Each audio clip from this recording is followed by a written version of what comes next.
بسم الله الرحمن الرحيم. الحمد لله رب العالمين، والصلاة والسلام والتحية والإكرام على أشرف الأنبياء والمرسلين وعلى آله الطيبين الطاهرين المعصومين، ولعنة الله على أعدائهم أجمعين. أما بعد، فقد قال الله تبارك وتعالى: نتلو عليك من نبأ موسى وفرعون بالحق لقوم يؤمنون. صلوات.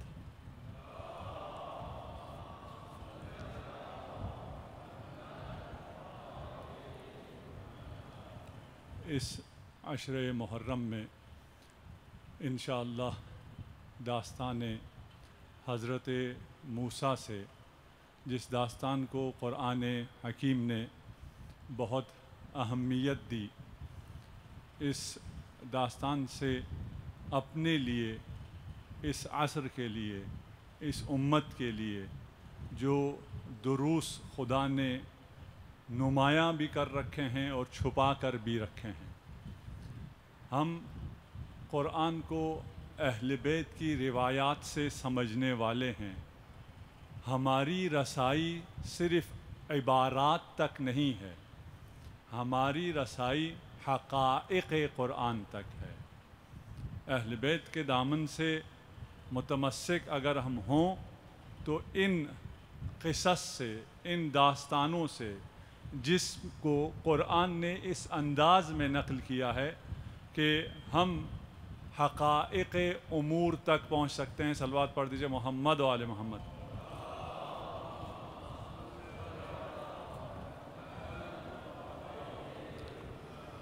یوں تو قرآن کی 30 سوروں میں یہ داستان پھیلی ہوئی ہے. آپ اگر 3 سوروں کو زیادہ پڑھیں تو ہم زیادہ فوکس ان 3 سوروں پہ ہوں گے. ایک سورہ قصص، ایک سورہ طٰہٰ اور ایک سورہ بقرہ کا وہ حصہ جس میں یہ داستان ہے. ان 3 سورتوں کو اگر آپ ملاحظہ کریں گے تو انشاءاللہ آپ ہمارے ساتھ اس داستان میں، اس سفر میں چلتے ہوئے آپ کو لطف آئے گا. ارشاد باری تعالیٰ ہے: نتلو علیک من نبأ موسیٰ و فرعون، کہ رسالت مآب آپ کر، ہم اس قصے کو بیان کر رہے ہیں. یہ قصہ جو قصہ کلیم ہے اور قصہ فرعون ہے، اور اسے بھی بالحق. یہ قصہ پہلے بھی کتابوں میں موجود ہے، یہ تورات میں بھی موجود ہے، لیکن جو ہم بیان کر رہے ہیں وہ حقیقت پر مبنی ہے. کس کے لیے بیان کر رہے ہیں؟ لِقَوْمٍ يُؤْمِنُونَ، ایمان والوں کے لیے. یہ داستان ایمان والوں کی داستان ہے. فرعون نے خدائی کا دعویٰ کر دیا ہے، انا ربکم الاعلیٰ کا دعویٰ کیا ہے. اپنے علو کا اس نے اعلان کر دیا ہے. دوسرا، اس نے قوم کو گروہوں میں تقسیم کر دیا ہے. اب آپ اگر غور کریں تو آپ کو بھی اپنے عصر کے فرعون نظر آنا شروع ہوں گے، جنہوں نے قوم کو کمزور کیا ہو، اور قوم کو کمزور کرنے کا طریقہ ان کو گروہوں میں بانٹنا ہے. لسانی گروہوں میں، مذہبی فرقوں میں، یا مختلف اور حوالوں سے. جو بھی شخص اس امت محمد مصطفیٰ صلی اللہ علیہ وآلہ وسلم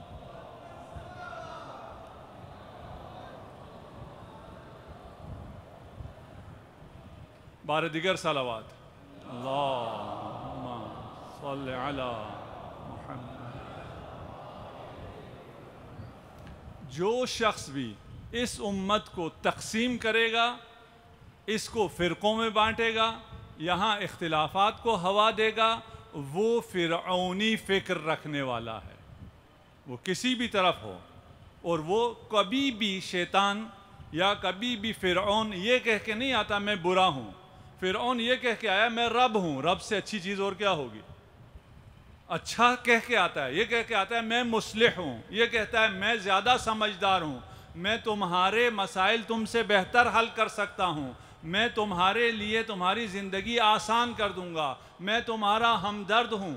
یہ ہمیشہ فساد پھیلانے والے انہی نعروں کے ساتھ آتے ہیں۔ پہچان کیا ہے؟ پہچان یہ ہے، اگر وہ تفرقہ ڈال رہے ہیں تو وہ امت کے ساتھ ہمدرد نہیں ہیں۔ جو امت کا ہمدرد نہیں ہے وہ آپ کے مسلک اور فرقے کا بھی ہمدرد نہیں ہے، اور مخصوصاً ہمارے مسلک کا۔ ہمارے پاس منطق ہے، ہمارے پاس دلیل ہے، ہمارے پاس استدلال ہے، ہم گفتگو کر سکتے ہیں، ہم اپنی دلائل کو پیش کر سکتے ہیں، ہم اپنی آراء کو پیش کر سکتے ہیں، اس کا دفاع کر سکتے ہیں۔ ہمیں تفرقہ بازی کی ضرورت ہی نہیں ہے۔ ہم اس علی کے ماننے والے ہیں جس نے اغیار کے ظلم پر صبر کیا اور غیروں نے علی کے عدل پر صبر نہیں کیا۔ ہمیں یہ درس لینا ہے امیر المؤمنین سے، تفرقہ بازی کو ہم نے نو کہنا ہے۔ یذبح ابناءہم ویستحیی نساءہم۔ فرعون کیا کرتا تھا؟ مستضعف کرنے کے لیے، کمزور کرنے کے لیے بنی اسرائیل کے بچوں کو قتل کر دیتا، لڑکوں کو قتل کر دیتا، لڑکیوں کو زندہ چھوڑ دیتا تھا۔ قرآن میں جہاں بھی ابناء کے مقابلے میں نساء آئے تو نساء سے مراد عورتیں نہیں ہیں، بیٹیاں ہیں۔ پہنچ گئے آپ؟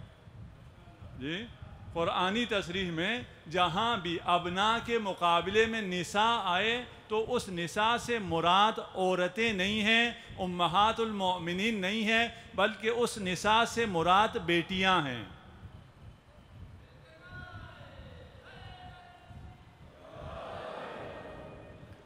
نرید ان نمن علی الذین استضعفوا، یہ ہمارے لیے ہے یہ آیت، داستان موسیٰ کی آیت ہے۔ داستان موسیٰ میں بنی اسرائیل ابھی مظلوم ہیں، ابھی موسیٰ پیدا نہیں ہوئے ہیں۔ داستان موسیٰ کی ولادت سے پہلے شروع ہو گئی ہے۔ اب ہم داستان پڑھ رہے ہیں قرآن سے، یہ موسیٰ کی ولادت سے پہلے شروع ہوئی ہے۔ موسیٰ کی ولادت سے پہلے بنی اسرائیل مظلوم ہیں، مستضعف ہیں۔ ان کو مستضعف کرنے کے لیے مصری معاشرے کو دو فرقوں میں بانٹا گیا ہے، ایک بنی اسرائیل ہیں، ایک قبطی ہیں جو لوکل مصری ہیں۔ وہ حکمران ہیں، وہ طبقہ ہے، مراعات یافتہ طبقہ ہے، اور یہ غلام ہیں، مسکین ہیں، بیچارے ہیں، مظلوم ہیں۔ وَنُرِيدُ أَن نَّمُنَّ عَلَى الَّذِينَ اسْتُضْعِفُوا، یہ جو مظلوم ہیں ان مظلوموں پر ہم احسان کرنا چاہتے ہیں۔ کیا احسان ہوگا؟ فِي الْأَرْضِ وَنَجْعَلَهُمْ أَئِمَّةً وَنَجْعَلَهُمْ وَارِثِينَ، ان کمزور لوگوں کو ہم امام بنائیں گے۔ امام اللہ بناتا ہے، نجعلہم ہم قرار دیں گے، ائمہ امام کو، اور ہم وارث بنائیں گے۔ جس مشکل حالات میں ابھی شیعیان حیدر کرار ہیں ان کے لیے بھی یہ قرآن کا وعدہ ہے، نرید ان نمن علی الذین استضعفوا۔ ظلم سہنے والوں، آپ کے ساتھ وعدہ ہے کہ آپ کے لیے امام قرار دیا جا چکا ہے، وہ امام پردہ غیبت میں ہے، انشاءاللہ ظہور فرمائیں گے اور آپ کو اس زمین کا وارث بنا دیا جائے گا۔ صلوات پڑھ دیجئے محمد و آل محمد۔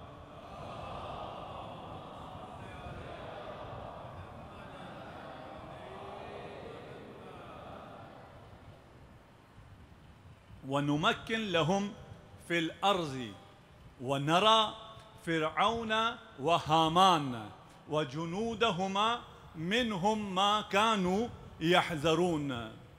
اب کہانی یہاں ایک نئی ٹوسٹ لے رہی ہے، اور پہلے موسیٰ اور فرعون کی بات ہو رہی تھی، اب کہا فرعون اور حامان۔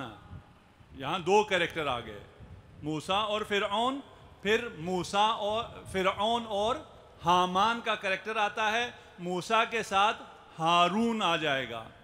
موسیٰ اور ہارون کا کردار ہے، فرعون اور حامان کا کردار ہے۔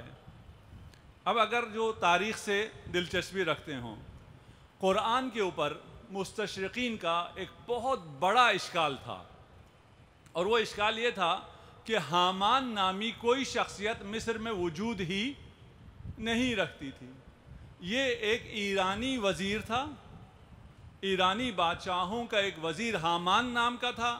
قرآن جب لکھا یا کسی نے لکھوایا، جب بھی بنا، اس وقت اس ایرانی وزیر کا نام اٹھا کے انہوں نے مصری فرعون کے ساتھ لگا دیا، اس لیے کہ حامان کا ذکر تورات میں نہیں ہے، اولڈ ٹیسٹیمنٹ میں نہیں ہے، تاریخ کی کسی بھی کتاب میں حامان کا ذکر نہیں ہے. صرف قرآن میں 8 مرتبہ حامان کا ذکر ہے. اب اس اشکال کو کیا کیا جائے، اس کا کیسے جواب دیا جائے؟ یہ چلتا رہا یہ اشکال، اور اس کو بڑے شد و مد سے پیش کیا جاتا رہا، یہاں تک کہ تقریباً آج سے 200 سال پہلے، 180 سال پہلے ایک تحقیق ہوئی. اس تحقیق کے نتیجے میں جو پرانی مصری قبطی ہینڈ رائٹنگ تھی، وہ اسکرپٹ تھا، وہ ڈیکوڈ ہوا. اس لیے کہ ایک تختی ملی جس میں 2 زبانیں، عبرانی اور وہ قبطی زبان دونوں لکھی ہوئی تھی. 200 سال پہلے، 180 سال پہلے ان کی زبان ڈیکوڈ ہوئی، اور جو کچھ احرام مصر میں لکھا ہوا تھا وہ پڑھا جانا شروع ہو گیا. وہ جب پڑھا جانا شروع ہوا، وہاں پر حامان کا نام نکل آیا. اس تاریخی پتھروں میں جو پہلے بھی تھے، لیکن کیونکہ انسان پڑھ نہیں سکتا تھا، اس لیے قرآن پہ یہ اشکال تھا کہ حامان کا نام تو تاریخ میں ہے ہی نہیں، کہیں بھی حامان نہیں ہے. ایک حامان ایرانی بادشاہوں کا وزیر تھا. جب یہ ہوا تو مورس بوکائی ہے، فرینچ مسلم اسکالر ہے، مسلمان ہوا. وہ کہتا ہے میں گیا کسی کے پاس جو اس کا تاریخ دان تھا اور اس کو جانتا تھا، علم احجار کو رکھتا تھا مصر کے. اس کو میں نے جایا کہا کہ اگر میں 1400 سال پرانی کسی کتاب میں حامان کا نام دکھا دوں تم کیا کہو گے؟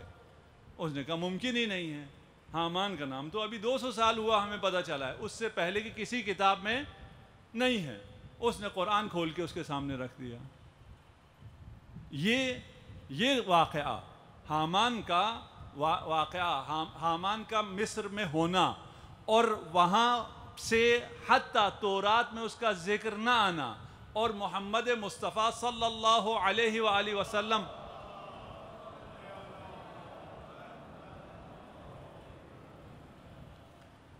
ان کو اس کا علم ہونا، یہ معجزہ قرآنی ہے. وَإِلَّا حضرت کو اس کا کیسے علم ہو سکتا تھا جو اس کے بعد 1200 سال بعد کشف ہوا؟ رہ گیا. حامان کا ذکر کیسے آیا اور حامان سے اس نے کیا مطالبہ کیا؟ اگر ہم وہاں پہنچے تو وہ بھی بہت دلچسپ ہے، اور اگر ہم نہ پہنچے تو ہم نے اپنی تفسیر کی کلاسوں میں یہ حصہ کیا ہوا ہے جو جوان دیکھنا چاہیں. نُرِيدُ أَن نَّمُنَّ عَلَى الَّذِينَ اسْتُضْعِفُوا، اس آیت کے ذیل میں ہم نے کہا تھا کہ یہ آیت ہمارے لیے بھی ہے. امیر المومنین ارشاد فرماتے ہیں کہ یہ دنیا ہم سے منہ موڑنے کے بعد میرے بچوں پر اس طرح مہرباں ہوگی جیسے کاٹ کھانے والی اونٹنی اپنے بچے پر مہرباں ہوتی ہے. یہ زمین کے وارث آپ ہیں، خدا نے آپ پر لطف کر رکھا ہے. مسئلہ صرف یہ ہے کہ لوگوں کو سمجھ میں نہیں آتا کہ اگر حق آپ ہیں، امام زمانہ آپ کا ہے، اگر حق امیر المؤمنین کا تھا، تلوار بھی امیر المؤمنین کے پاس، ذوالفقار بھی امیر المؤمنین کے پاس، طاقت بھی امیر المؤمنین کے پاس، لینا چاہیں تو وہ لے سکتے تھے، پھر کیوں نہیں لیا؟ اگر ابھی امام زمانہ آپ کا ہے تو زمین آپ کی کیوں نہیں ہے؟ اگر حق امیر المؤمنین کا تھا تو امیر المؤمنین نے وہ حق کیوں نہیں لیا؟ یہ سوال آتا ہے نہیں آتا؟ یہ زمین کس کی ہے؟ للہ ملک السماوات والارض، اللہ کی ہے، اس میں تو شک نہیں ہے. اللہ کی حکومت قائم ہے ظاہراً،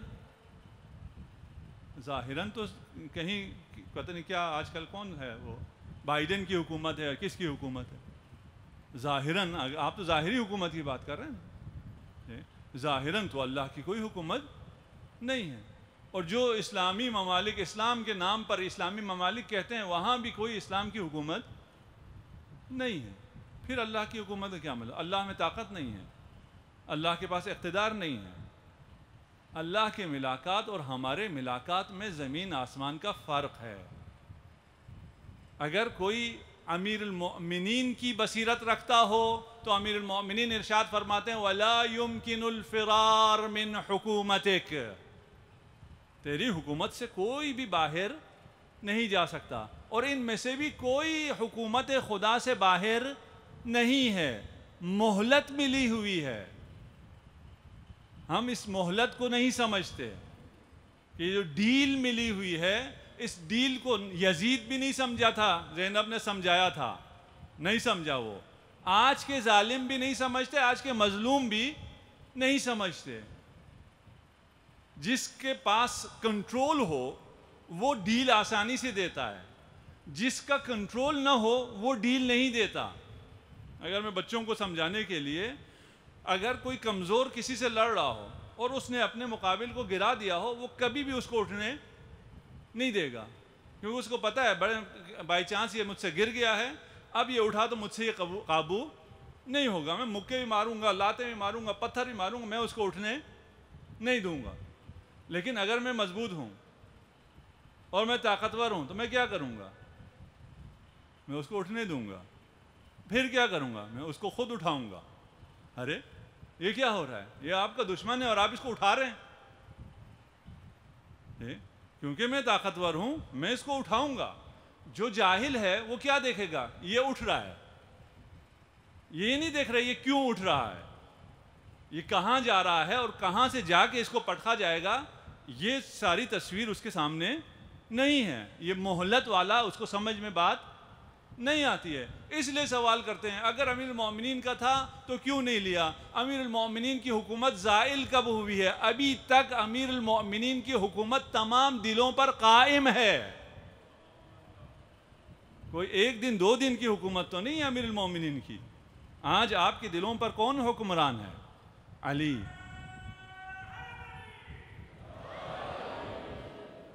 علی کی حکومت سال 2 سال 10 سال 20 سال کی حکومت نہیں ہے۔ علی کی حکومت اور ہے، خدا کی حکومت اور ہے، رسول کی حکومت اور ہے، بیچارے انسانوں کی حکومت اور ہے۔ آئیے واپس داستان میں چلتے ہیں، قصے میں چلتے ہیں۔ بنی اسرائیل جب مصر آئے ہیں، وہ جب مصر آئے ہیں اس وقت وہ بہت اچھا مقام انہوں نے مصر میں پایا۔ یوسف نے مصر میں آ کے بہت اچھا مقام پایا اور بہت زیادہ زمینیں بھی پائیں، محلات پائے اور بہت ویل آف زندگی انہوں نے کرنا شروع کی۔ اس کے بعد کیا ہوا کہ ایک دم انہوں نے، فرعونوں نے بنی اسرائیل کو غلام بنا دیا، اور اس کے بعد نوبت یہاں آئی کہ ان کے بچوں کو قتل کیا جانے لگا۔ تورات کہتا ہے کہ کاہن نے کہا فرعون سے کہ بنی اسرائیل میں ایک بچہ پیدا ہوگا، وہ تمہارا تخت و تاج الٹ دے گا، اس لیے جتنے بچے بنی اسرائیل میں پیدا ہو رہے ہیں ان سب کا قتل کر دیا جائے۔ ایک اور رائے یہ ہے کہ خود فرعون نے خواب دیکھا کہ بیت المقدس سے ایک آگ بلند ہوتی ہے اور وہ آگ آ کر مصر پہ گرتی ہے، جتنے وہ قبطی ہیں، مصری ہیں، وہ سب جل جاتے ہیں، اور جتنے بڑی اسرائیلی ہیں وہ سب بچ جاتے ہیں۔ تیسری وجہ یہ بتاتے ہیں کہ حضرت یوسف نے اپنی اولاد کو اپنے آخری وقت میں بتایا تھا کہ ابھی تو تم بہت اچھے ہو، اس کے بعد تمہارے حالات دیگرگوں ہو جائیں گے اور تم کو غلام بنا لیا جائے گا، تمہارے بچوں کو قتل کیا جائے گا، تمہاری بچیوں کو زندہ چھوڑا جائے گا، اس کے بعد تمہیں بچانے کے لیے ایک منجی آئے گا، اس منجی کا نام موسیٰ ابن عمران ہوگا۔ اب اس میں سے جو بھی صحیح ہو، بہرحال فرعون کو یہ بات پتہ چل گئی کہ ایسا ہونے جا رہا ہے، اور اس کو اس پہ ایمان آیا یا نہیں آیا؟ ایمان بھی آیا۔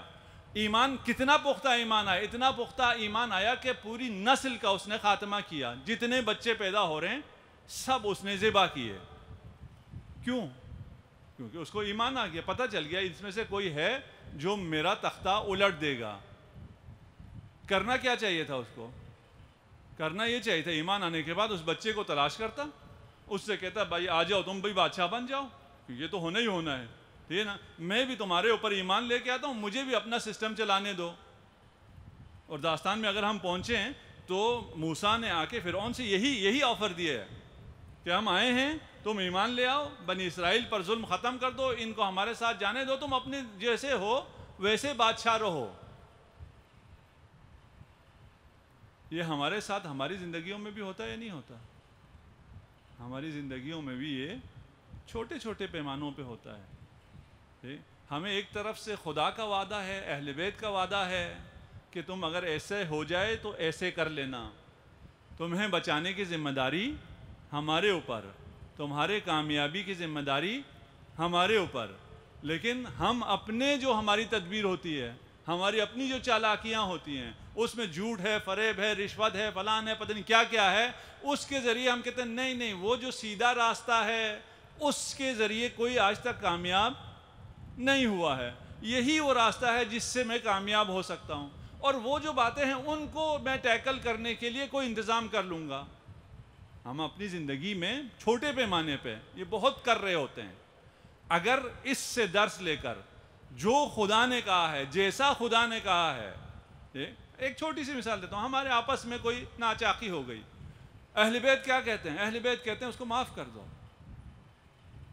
صرف معاف کر دو، نہیں اس پر احسان بھی کرو، جس نے تم سے زیادتی کی ہے تم اس کے ہدیہ لے کے اس کے گھر چلے جاؤ، نظر آئے تو تم پہلے سلام کرو، یہ اخلاق اہل بیت ہے۔ ہمارے گھروں میں کون سے اخلاق سکھایا جاتا ہے؟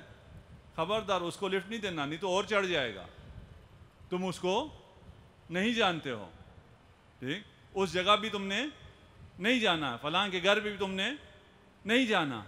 کس کے اخلاق کو لیں؟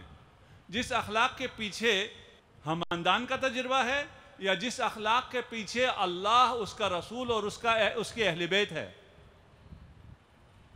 یہ ہماری زندگیوں میں چھوٹے چھوٹے واقعات، اگر یہاں چھوٹے واقعات میں ہم ٹریننگ لے لیں، یہ عادت بنا لیں، تو بڑے واقعات میں بھی ہمیں کامیابی ملے گی۔ صلوات پڑھ دیجئے محمد و آل محمد پر۔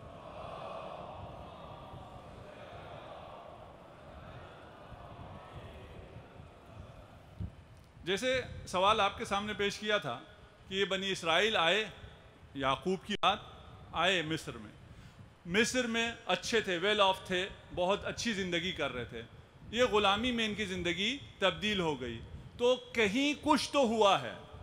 ایک تو یہ خواب تھا بچوں کو قتل کرنے کے حوالے سے، اس کے علاوہ اس بچوں کو قتل کرنے سے پہلے بھی یہ غلامی کی زندگی گزار رہے تھے بنی اسرائیل، تو کیا ہوا، کہاں ایسا کیا ہوا جس کی وجہ سے یہ غلام ہو گئے؟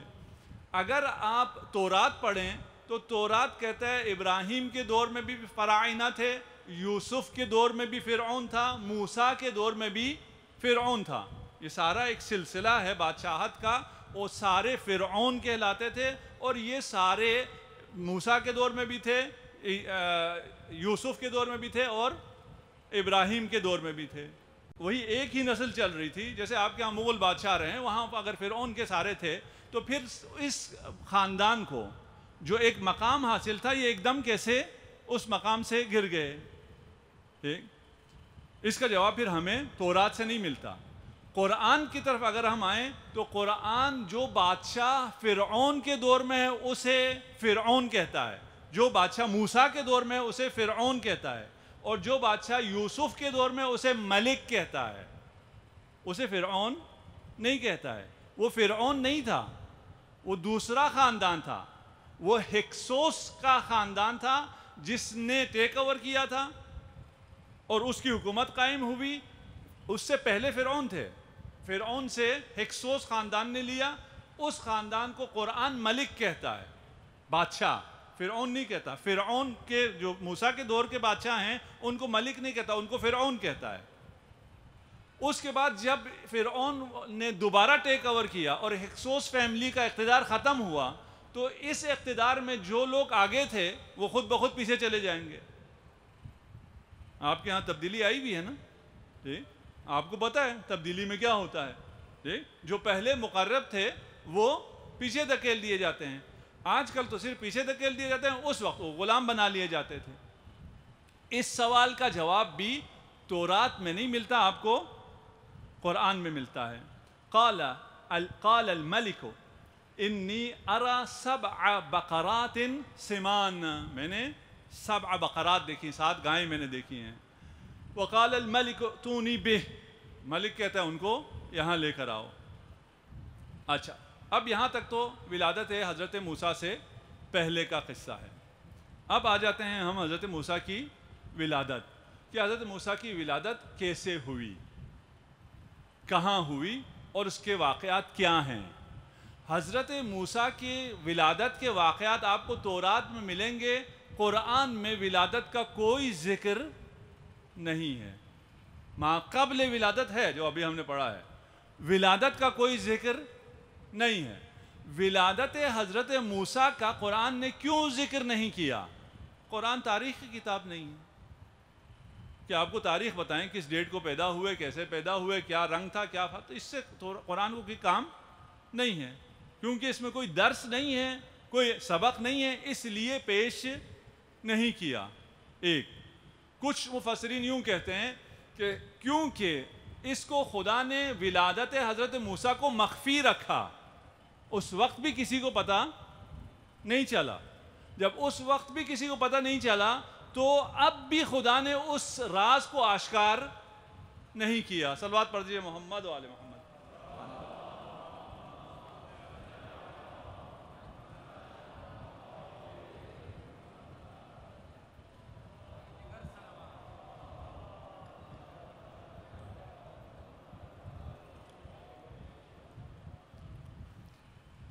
اب سوال یہ بھی پیدا ہوتا ہے کہ جب تمام بچوں کو مارا جا رہا تھا تو موسیٰ کیسے زندہ بچ گئے؟ زندہ بچے پیدا ہوئے، اس کے بعد دریا میں ڈالے گئے، وہ بعد کا مرحلہ ہے، لیکن اس سے پہلے کے مراحل کو کس طرح حضرت موسیٰ کی خدا نے حفاظت کی اور کس طرح پتہ نہ چلا؟ قرآن پھر اس پہ بھی خاموش ہے، قرآن یہاں بھی کچھ نہیں کہتا۔ تورات کہتا ہے کہ 2 دایا فرعون نے رکھی ہوئی تھی، وہ بھی بنی اسرائیل میں سے۔ ان کی ڈیوٹی یہ ہوتی تھی جا کے دیکھیں اگر کوئی لڑکا ہے تو قتل کر دیں، اگر لڑکی ہے تو قتل نہ کریں۔ یہ جو کیونکہ خود بنی اسرائیل میں سے تھیں اس لیے انہوں نے موسیٰ کو چھوڑ دیا۔ یہ تورات کی داستان ہے جو کہ صحیح معلوم نہیں ہوتی ہے۔ پھر ان 2 دائیوں کا مکالمہ فرعون کے ساتھ بھی تورات میں درج ہے، اردو میں بھی موجود ہے، عربی میں بھی، انگلش میں بھی، آپ لوگ اگر پڑھنا چاہیں۔ یہ بات اس لیے صحیح نہیں ہے کہ خود تورات کے مطابق بنی اسرائیل کی تعداد اس وقت 6 لاکھ افراد پر مشتمل تھی۔ 6 لاکھ افراد کے لیے 2 دایا ہوں اور وہ 2 دایا بھی خود بنی اسرائیل میں سے ہوں اور وہ آ کر اپنے سارے بچوں کو قتل کریں، اور پھر یہ 2 دایا ان کی حیثیت کیا ہوتی ہے؟ وہ دربار فرعون میں جا کے فرعون سے ہم کلام ہوں، اس کا کوئی سینس بنتا نہیں ہے۔ بہرحال یہ تو ہم قبول نہیں کر سکتے کہ ایسا ہوا ہے، لیکن کیسا ہوا ہے یہ قرآن نے بیان نہیں کیا۔ قرآن کیا بیان کرتا ہے؟ قرآن سیدھا ولادت کے بعد کے مراحل بیان کرتا ہے۔ وَأَوْحَيْنَا إِلَىٰ أُمِّ مُوسَىٰ أَنْ أَرْضِعِيهِ، سیدھا سے یہاں سے بات شروع ہو رہی ہے۔ ولادت ہو گئی کیسے ہوئی پتہ نہیں، جیسے بھی ہوئی فرعونیوں کو پتہ نہیں چلا، مخفی ولادت ہوئی ہے، یہ اس میں کوئی شک نہیں ہے۔ اس کے بعد اب ہم نے مادر موسیٰ پر وحی نازل کی کہ آپ ان کو دودھ پلائیں۔ مادر موسیٰ پر وحی نازل ہوئی۔ اگر مادر موسیٰ پر وحی نازل ہو، جبرائیل آئے یا کسی بھی طرح الہام ہو تو پھر مسلمانوں کو کوئی مشکل نہیں ہے۔ اگر مادر حسنین کے لیے کہیں کہ مادر حسنین کا مصحف فاطمہ تھا، صلوات پڑھیے محمد و آل محمد،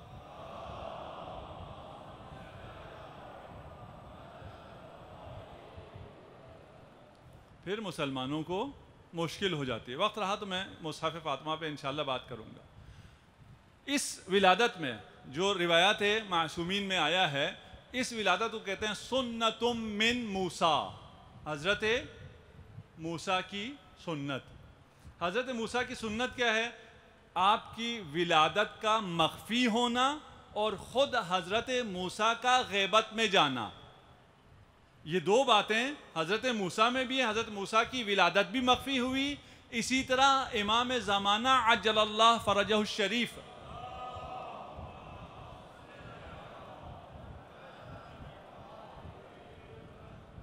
آپ کی ولادت بھی مخفیانہ ہوئی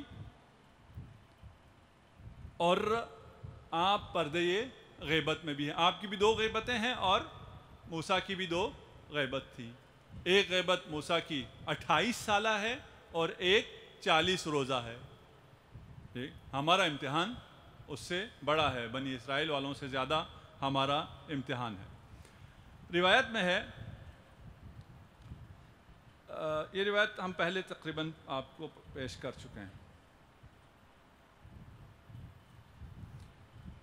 اور جو شباہت ہے حضرت موسیٰ اور امام زمانہ عجل اللہ فرجہ الشریف کی، کہ حضرت موسیٰ سے انی استفیتک علی النساء علی الناس برسالتی و بکلامی.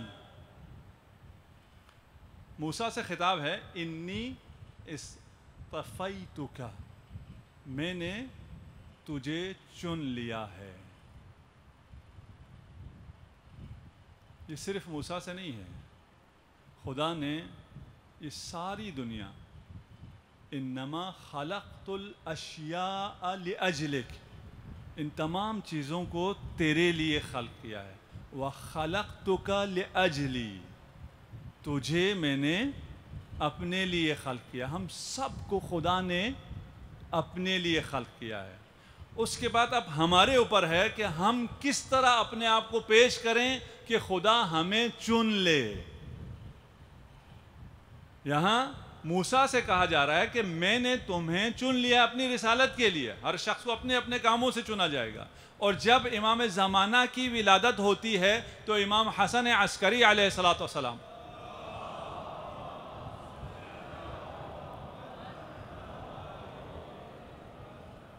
ارشاد فرماتے ہیں کہ ندائے رب آئی امام زمانہ کے لیے کہ اے مہدی، ہم نے تمہیں چن لیا ہے اس امت کی نجات کے لیے، عدل و قسط کے قیام کے لیے. موسیٰ بھی چنا گیا ہے، موسیٰ بھی مصطفیٰ ہے، اور مہدی آخر الزمان بھی مصطفیٰ ہیں. صلوات پڑھیے محمد و آل محمد.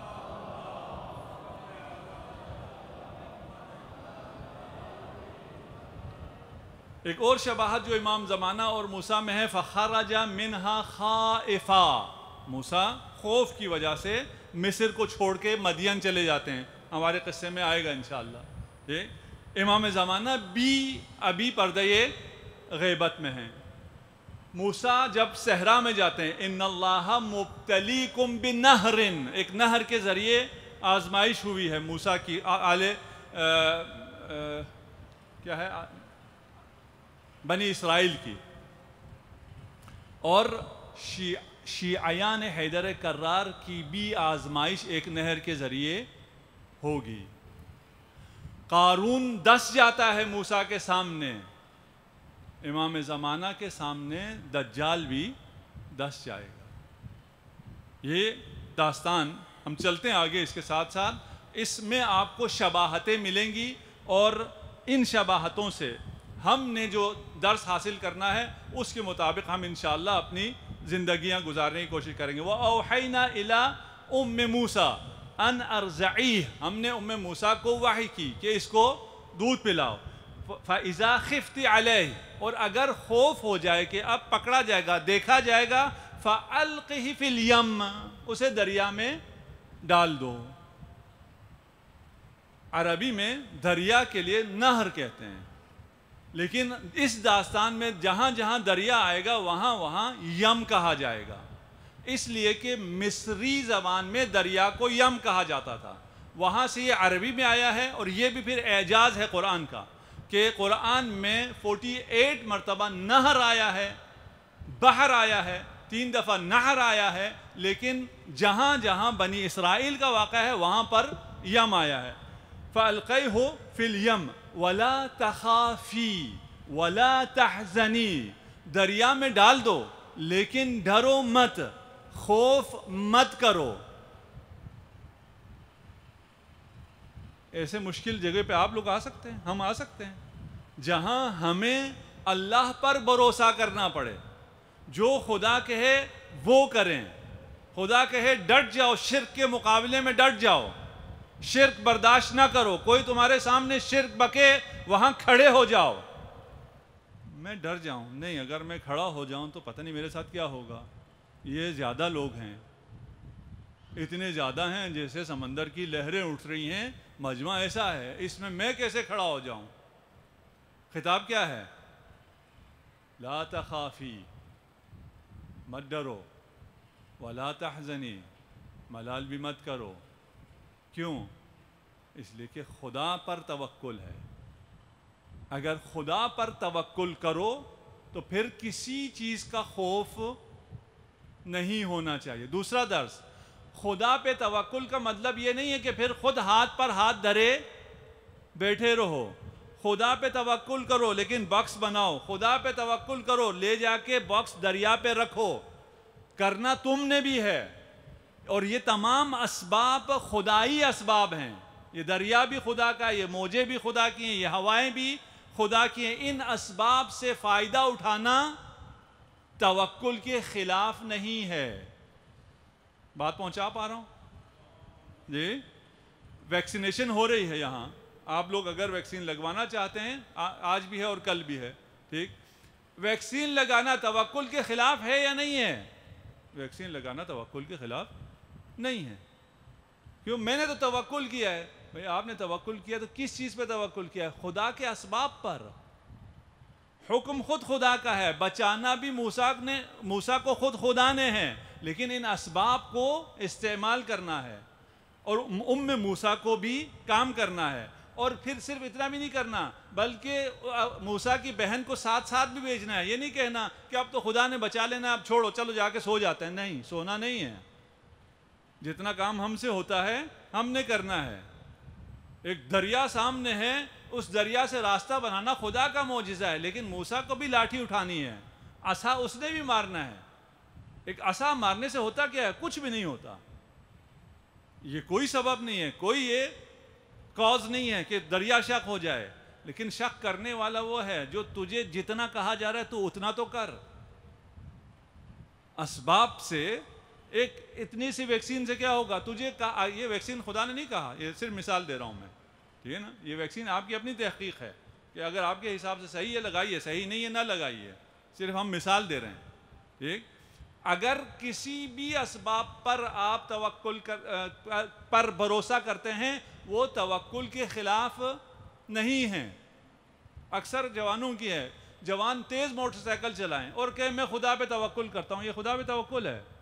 نہیں، یہ خدا پہ توکل نہیں ہے۔ خدا نے آپ کو عقل دی ہے، اور عقل نے آپ کو کہا ہے کہ احتیاط سے گاڑی چلانا ہے۔ یہ غلط ہے کہ بھئی موت نے آنا ہو تو آ جائے گا، نہیں آنا ہو تو نہیں آئے گا۔ بھئی حماقت کرو گے تو موت آ جائے گی۔ امیر المومنین ایک دیوار کے نیچے تھے، وہ دیوار گری، امیر المومنین یہاں سے اٹھ کر ادھر آ گئے، تو لوگوں نے کہا آپ موت سے ڈرتے ہیں کیا؟ موت نے اگر آنی ہوتی تو آ جاتی، نہیں آنی ہو تو نہ آتی۔ تقدیر خدا سے ڈرتے ہیں؟ کہا میں تقدیر خدا سے، تقدیر خدا کی طرف فرار کیا ہے میں نے۔ یہیں بیٹھے رہنے والے احمق کے لیے تقدیر خدا کیا ہے؟ مر جائے گا۔ یہاں سے اٹھ کر جانے والے کی تقدیر کیا ہے؟ بچ جائے گا۔ اِنَّا رَادُّوهُ إِلَيْكِ، مت ڈرو، ڈال دو سمندر میں، نیکی کر، دریا میں ڈال، اتنی اپنی پبلسٹی کی فکر میں نہ رہ، اس نیکی کا بدلہ تمہیں مل جائے گا، خدا کا وعدہ ہے۔ اِنَّا رَادُّوهُ إِلَيْكِ، دریا میں ڈال دے، دریا مختلف سمت میں جا رہا ہے، نہ جانے کہاں لے جائے گا، خدا کا وعدہ ہے یہ واپس تیرے پاس آئے گا۔ کتنی عظیم حکمرانی ہے اللہ کی، کون سوچ سکتا ہے؟ بچے کو دریا میں ڈال اور وہ مخالف سمت میں جا رہا ہے، اور ماں سے وعدہ کیا جا رہا ہے یہ تیرے پاس پلٹ کر آئے گا، نہ فقط تیرے پاس پلٹ کر آئے گا وَجَاعِلُوهُ مِنَ الْمُرْسَلِينَ، یہ زندہ بھی رہے گا، یہ رسول خدا بھی ہے، اس کو ہم رسول خدا قرار دیں گے، قرار دیا نہیں ہے، اسے ہم رسول قرار دیں گے۔ اس میں ہمیں اگر ہم اس پر گفتگو کرنا شروع کریں تو بہت زیادہ گفتگو ہے، بہت زیادہ درس ہے، بہت زیادہ تأمل ہے۔ ایک تو تفسیر الکوثر پڑھی ہے، جن کے پاس ہے اور نہیں ہے آپ کے ایپ میں بھی یہ آ جائے گی، الکوثر فی تفسیر القرآن لکھیں، آپ کے موبائل پہ آ جائے گی، آپ کے لیپ ٹاپ سے آ جائے گی۔ اس میں یہ سورہ قصص ہم نے کہا آپ کو، سورہ قصص کھولیں، اس آیت کی ذیل کو پڑھیں، اور پھر انشاءاللہ کبھی موقع ملے تو قرآن کو بے عنوان تفسیر بھی پڑھیں۔ صلوات پڑھ دیجئے محمد و آل محمد۔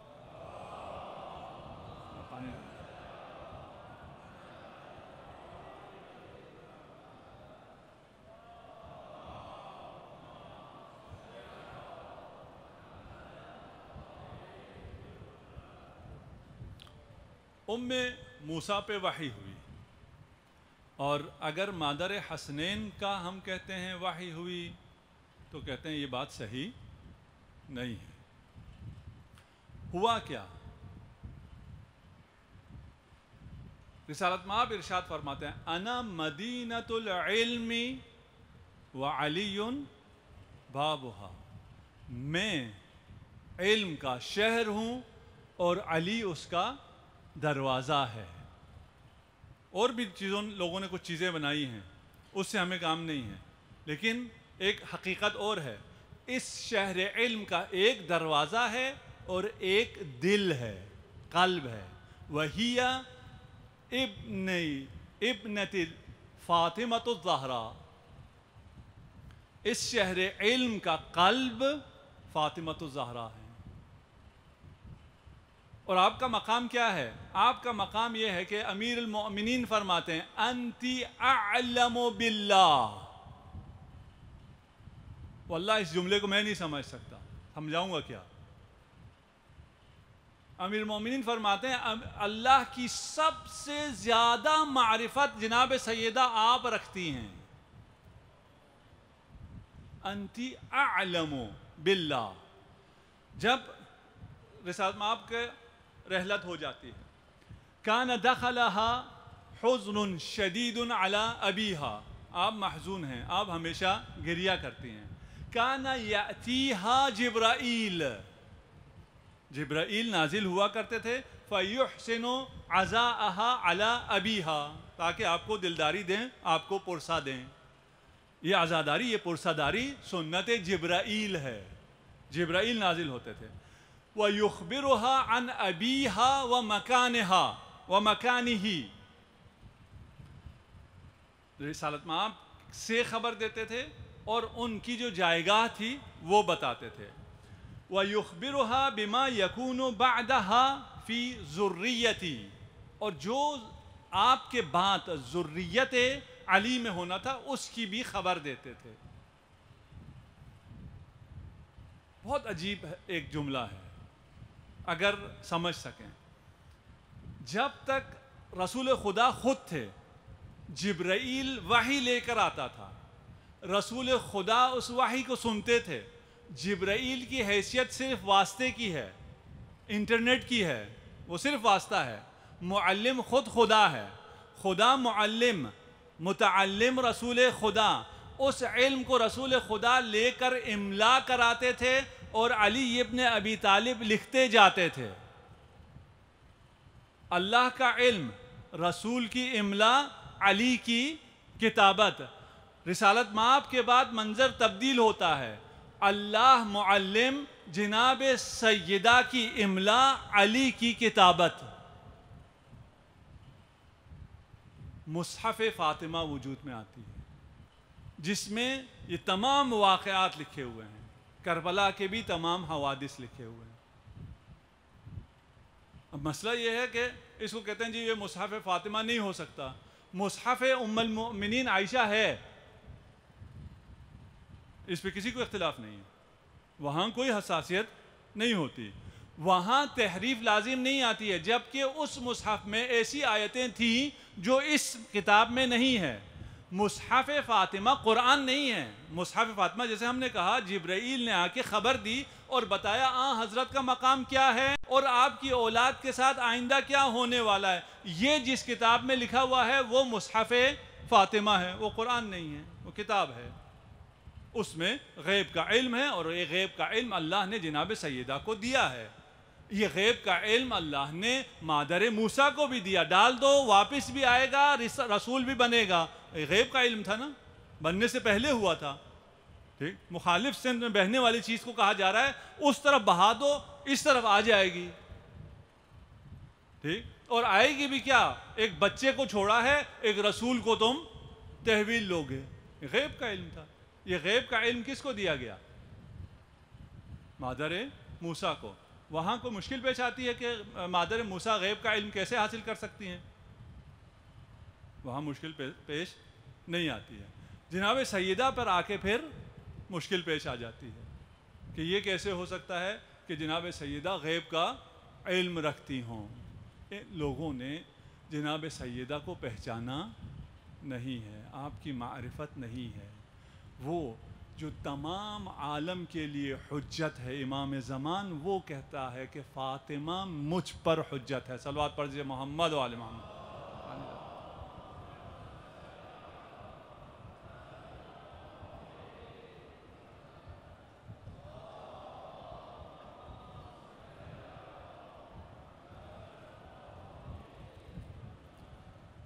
کتنا مشکل ہوگا مصحف فاطمہ کو سننا اور علی کو لکھوانا جب کربلا کا ذکر شروع ہو جائے، جب جبرائیل بتائے کہ کربلا میں تیرا حسین مارا جائے گا۔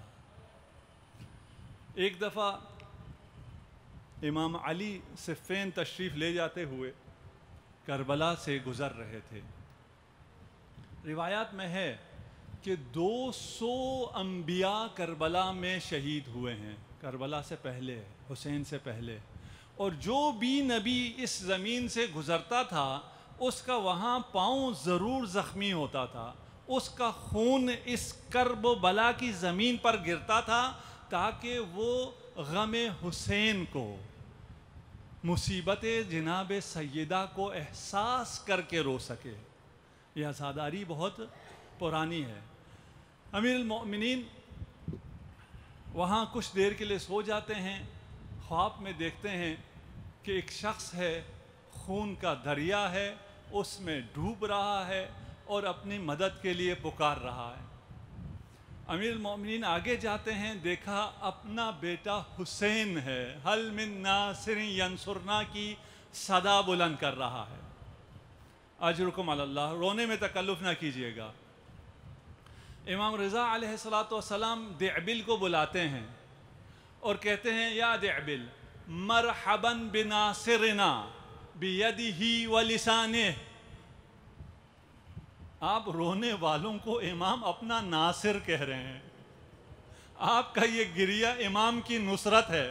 مرحبا یا ناصرنا، اپنی زبان سے ہماری نصرت کرنے والے۔ اے دعبل، جب عزادار کی آنکھوں میں آنسو آتا ہے اس کے تمام گناہ دھل جاتے ہیں۔ اے دعبل، ہمارے مصائب پڑھو، مرثیہ پڑھو۔ اگر کوئی شخص ہمارے مصیبت میں روئے گا، خدا قیامت کے دن اسے ہمارے ساتھ محشور کرے گا۔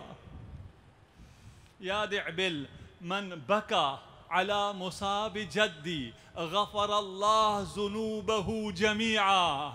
جو حسین کے غم میں روئے گا خدا اس کے تمام گناہ بخش دے گا۔ یہاں بات ختم نہیں ہوئی، کہا ممبر لگایا جائے، پردہ آویزاں کیا جائے، مخدرات کو بھی بلایا جائے۔ دعبل نے اشعار پڑھنے شروع کیے۔ اے فاطمۃ الزہرا، مدینہ چھوڑ کر کربلا تشریف لائیے، آسمان سے ستارے اس دشت میں گر رہے ہیں۔ پھر کربلا کے مصائب جب بیاں ہوئے، گریہ شروع ہوا۔ جب مصائب ختم ہوئے تو امام رضا نے فرمایا اے ابل میری ماں سے کہنا ذرا خراسان کا بھی رخ کرے. ابل نے پوچھا کہ خراسان میں جناب سیدہ کا کون سا بیٹا مارا جائے گا؟ کہا خراسان میں غریب الوطن مارا جاؤں گا، جس پر رونے کے لیے نہ کوئی بہن ہوگی نہ ماں ہوگی. یہ سننا تھا، بہن سے برداشت نہ ہو سکا. میں کہوں گا میرا سلام زینب کبریٰ پر 70 قدم کے.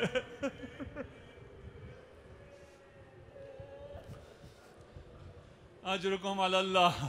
یہ کاروان چل رہا ہے، 2 محرم ہوئی، ایک جگہ پہنچ جاتا ہے، اسب امام رک جاتا ہے. امام کو تو پتا تھا یہ منزل کون سی منزل ہے، آپ کو بتانا چاہ رہے ہیں. اس جگہ کو کیا کہتے ہیں؟ اسے نینوا کہتے ہیں، کوئی اور نام ہے، اسے شط الفرات کہتے ہیں. مختصر کر دوں، کہنے والے نے کہا اس زمین کو کرب و بلا کہتے ہیں. یہ سننا تھا. امام نے ارشاد فرمایا ہا ہنا واللہ مناخ رکابنا، اللہ کی قسم ہمارے خیمے یہیں نصب ہوں گے. پھر اہل بیت کے خیمے نصب ہونا شروع ہوئے. بچوں کے خیمے الگ، مخدرات کے خیمے الگ، اصحاب کے خیمے الگ. اور جہاں مخدرات کے خیمے تھے کسی کی اس طرف نگاہ اٹھانے کی ہمت نہ تھی. بڑے احترام سے خیمے لگائے گئے، بیویوں کو احترام سے اتارا گیا. کبھی اکبر آگے بڑھ کر کسی بیوی کو اتارتی، کبھی عباس آگے بڑھ کر زینب کو اتارتی. ان خیموں میں یہ بیویاں چلی گئیں. ایک وقت وہ بھی آیا جب یہ خیمے تھے لیکن خیموں میں کوئی مرد نہ رہا، ان خیموں کا کوئی احترام نہ رہا. امام نے کہا ہاں ہونا حد کو حریمنا. نہ جانے اس بات کو زینب نے کیسے برداشت کیا. یہ وہ جگہ ہے جہاں حرم رسول خدا لٹ جائیں گے. ہاں ہونا قتل الرجالنا، یہاں اکبر شہید کر دیا جائے گا.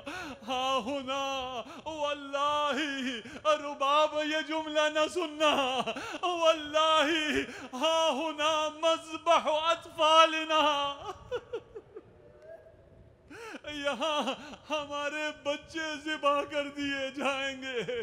واللہ ہاں ہونا تزور قبورنا، آپ لوگ پیش نظر ہیں امام کے، یہاں ہمارے حرم بنیں گے، عزادار حرم کی زیارت کو آئیں گے. آپ امام کے پیش نظر ہیں.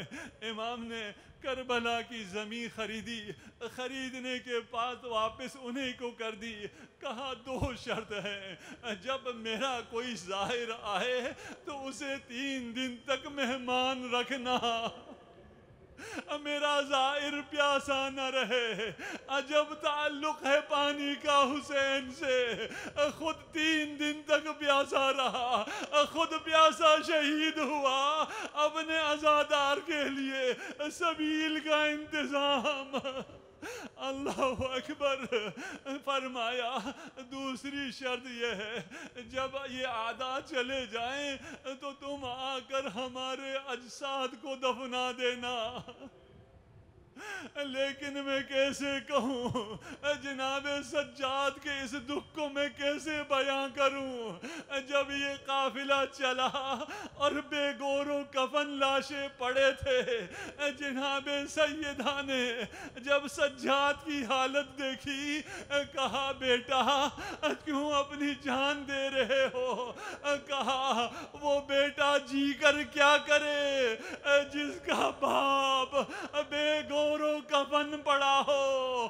یہ درد امام زمان کا ایسے بیان کرتے ہیں. میرا سلام ان شہیدوں پر جن کے اجساد 3 دن تک بے گور